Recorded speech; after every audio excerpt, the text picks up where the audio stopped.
masalah yang dihadapi oleh sasaran atau keluarga dari sasaran stunting itu sendiri. Dan yang kami dapat bahwa rata-rata itu ada di pola asuh, bahwa sasaran atau orang tua ini lebih banyak menitipkan anaknya di neneknya, tetangga, karena rata-rata di sini kami penduduknya di sini bertani, sehingga pasti akan ke kebun, pagi sudah berangkat ke kebun, pulang nanti sore, sehingga pasti pola makan yang diberikan itu pasti akan terganggu.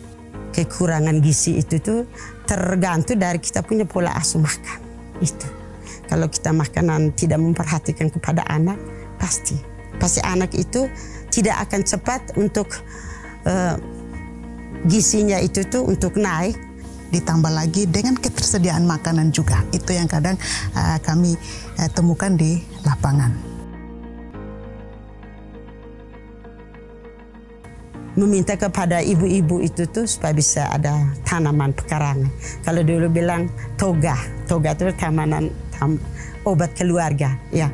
Sekarang tuh selain obat untuk keluarga, kunyit apa segala macam, pasti sayur-sayur diberikan, butuhkan oleh anak itu sendiri maupun keluarga itu kami sampaikan. Kami tidak menyasar langsung kepada ibu bayi balita, ibu hamil, tetapi kami juga menyasar ke keluarga itu sendiri. Jadi di rumah kita punya program 1R3S, satu rumah harus punya 3 jenis sayuran. Kita di Posyandu, petugas desa biasanya memotivasi kader membeli di kota dengan harga yang murah. Selanjutnya mereka bisa jual kembali di Posyandu itu kepada ibu bayi balita dengan harga 25.000. Jadi memang secara ekonomi mereka untung, tetapi memang bahwa ini kader dan petugasnya tidak ambil untung dari ini. Tetapi bagaimana mereka bisa menggunakan garam Balyudium ini untuk kebutuhan keluarganya, masak, makan dan minum untuk keluarganya. Tidak menggunakan garam sokal atau garam krosok yang memang sangat murah dibanding garam yodium. Sudah sedianya melakukan kegiatan rutin mulai dari SPM 1 sampai 10 yang mana itu kami laksanakan setiap bulannya. Dan pada kegiatan pemantauan tumbuh kembang bayi dan balita, kami di sini di Puskesmas melakukan secara rutin untuk setiap bulan dan telah terjadwalkan dengan baik.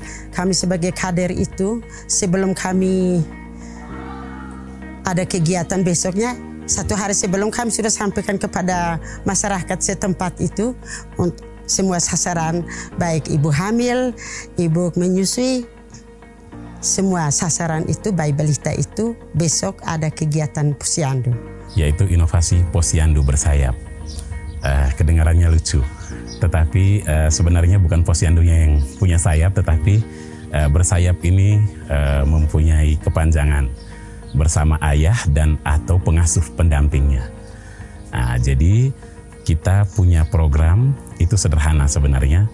Jadi kita cuma mengajak ayah dan pengasuh atau pendamping anak itu untuk hadir ke Posyandu. Dan itu kita coba di 2 bulan saja, yaitu di bulan Maret dan bulan September. Jadi Posyandu bersayap ini sebenarnya upaya sederhana bagaimana kita melibatkan ayah juga terlibat dalam tumbuh kembang anak itu. Dia peduli, bukan hanya tugas ibu-ibu untuk tahu bagaimana anak ini makan apa, anak seusia ini dia harus dapat makan apa, yang bagaimana. Nah, ayah juga dia tidak merokok sembarangan dalam rumah, karena asap rokoknya ini berdampak pada kesehatan anak. Itu hal-hal sederhana. Selesai semua kami sebelum pulang menyampaikan untuk bulannya akan datang Posyandu, kegiatan tanggal berapa itu kami harus sampaikan dulu.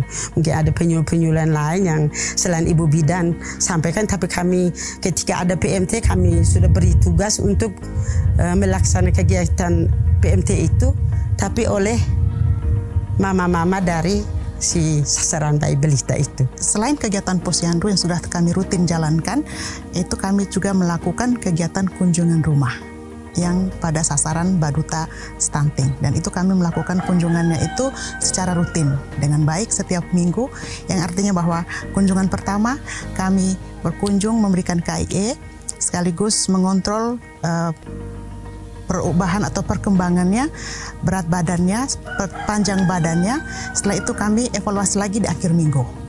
Akhir minggu kami lihat lagi bagaimana, apakah sudah ada perubahan atau belum. Ketika hari posyandu itu banyak sasaran, ada yang tidak hadir, tapi kami selalu ada kegiatan sweeping, kunjung rumah. Baik itu bayi balita pun ibu hamil pun yang tidak sempat untuk hadir itu. Kami membentuk tim chatting pondok asuh yang terdiri dari semua program, kerjasama lintas program di dalam puskesmas, personilnya, dan kami sekaligus membagi bidan asuh, yang mana satu bidan asuh itu dia mengasuh satu stuntingnya yang di bawah baduta, yang artinya bahwa stuntingnya itu masih bisa diperbaiki. Nah, tugas dari seorang bidan asuh itu dia mengawal dari ibu hamil, yang ibu hamil kek, sampai dengan persalinan dan pemantauan tumbuh kembangnya.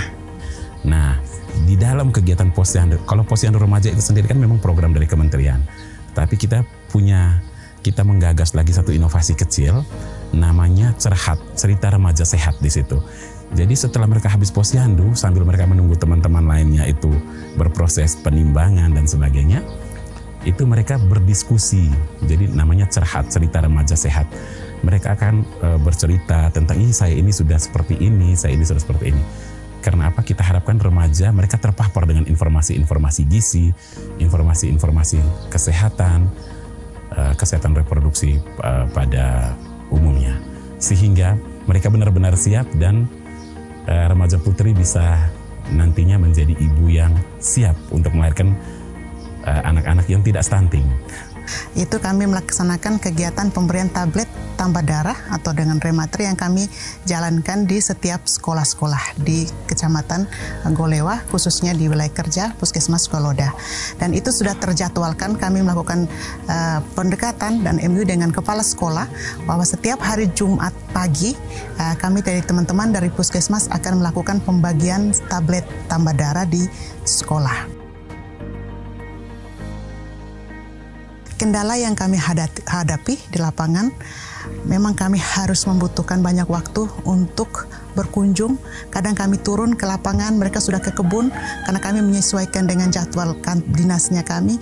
Terpaksa kami mengambil hari libur, hari Sabtu atau tidak hari Minggu, supaya kami bisa ketemu dengan sasaran. Kami hadapi di lapangan itu memang cukup sulit, karena banyak ibu-ibu dari sasaran tersebut, khususnya bayi stunting itu ada kalanya terima Pak, ada kalanya tidak.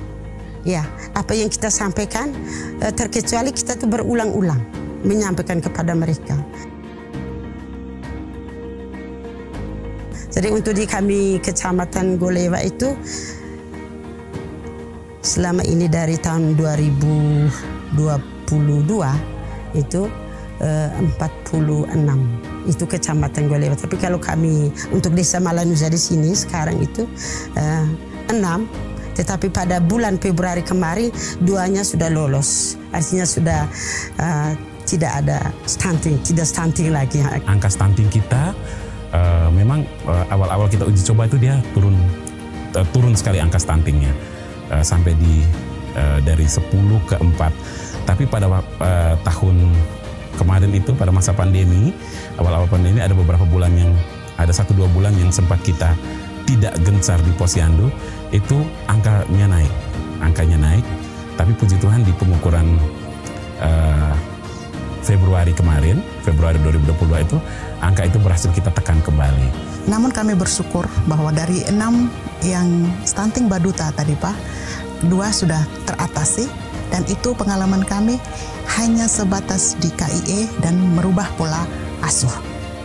Merubah pola asuh dengan perbaikan nutrisinya. Mari kita gerakan kegiatan posyandu itu supaya kita bisa mengatasi stunting